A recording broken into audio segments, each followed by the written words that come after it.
I've been in London now for 2 years. You can tell how long someone's like been in London for just based on how tightly they grip their phone. That's how you know. Like when I first moved here, I would just walk around just with my phone in my hand, just begging to be robbed. Now I keep it safely up my ass. That's what I do. If I get a text, I come immediately. Best way to do it, yeah. It's safe out there. No, the other day I saw a guy who was sitting at a table outside a cafe. He left his phone on the table to go inside to order. I was like, I should let him know that's not what you do. So I did take the phone out. I feel like he needs to learn the lesson, yeah. Yeah, like a lot of like crime obviously in this city. I was reading the Daily Mail recently because I need the material.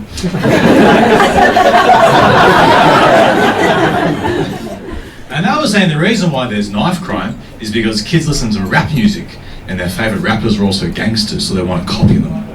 What a dumb way of looking at the problem. I listen to Michael Jackson, P. Diddy and Drake.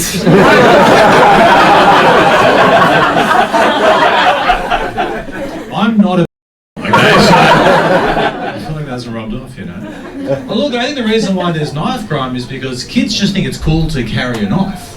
So you've got to make knives uncool. How do you make something uncool? You get your parents into it. We got to get old people into knife crime. It'll make it so uncool straight away. Because let's be honest, if you hear about a stabbing in South London over drugs, kind of sounds a bit cool. But if you heard about a stabbing in the Cotswolds over Scrabble,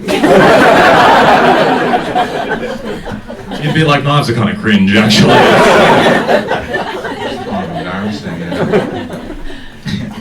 I do like living in the UK. You guys are very, British audiences I like, you're very like pessimistic, cynical people. And that's good. In America, they're too optimistic. You walk on stage, they're like, this is going to be fantastic. In this country, I walk on stage, the crowd's like, he might be shit. And honestly, I think it's good to have that cynicism, because that's why cults don't happen in this country. You cannot start a cult in this country. In America, it's so easy to start a cult. In America, you come out and say, I am your saviour. Everyone's like, oh, fuck, you said it loudly. It must be true. Let's make him president, I think. I think that's a good idea, you know? You cannot start a cult in this country. If you come in and say, I am your saviour, everyone here is like, you are Gary from Croydon. That's what you are. You are in cryptocurrency debt, okay? Doesn't work out, you know. I like it. You guys are grounded, pessimistic people. I think that's good. That's what. It's not good though. You guys are now legalising euthanasia in this country. Fucking bad idea. If you guys had euthanasia, none of you would have made it through January.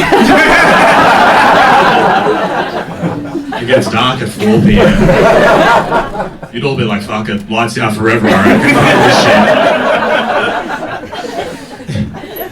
Euthanasia wouldn't even work in this country.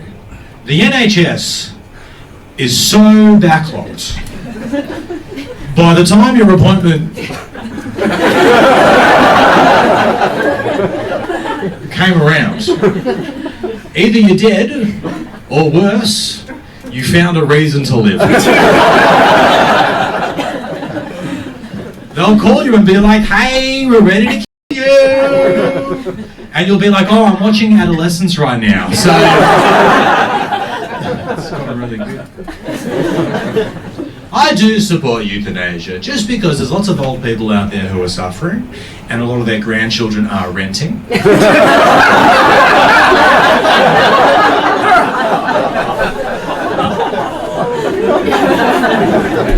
This feels like two birds, one stone.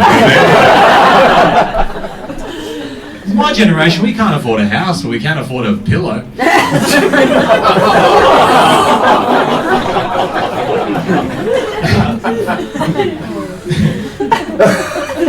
No, I'll be honest, I think that Islamophobes are the reason that property prices are so high. I think it's our fault. Because Islamophobes always say, I don't want a mosque in my area. It devalues the property in my area.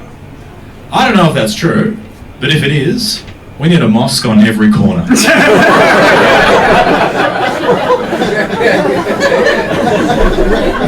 You want to get into the property market? Get into Sharia law. That's what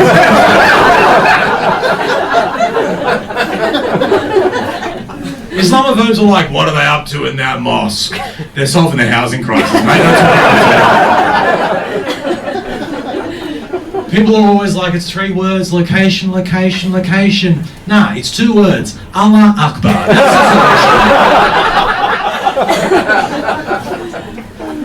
By the way, the other night, the Muslim guy came up to me after a show and said, hey, just so you know, when you build a mosque, it actually increases housing prices because Muslims now want to live in that area. I was like, that might be true, but I can't come on stage and be like, guys, we got to get rid of the mosque.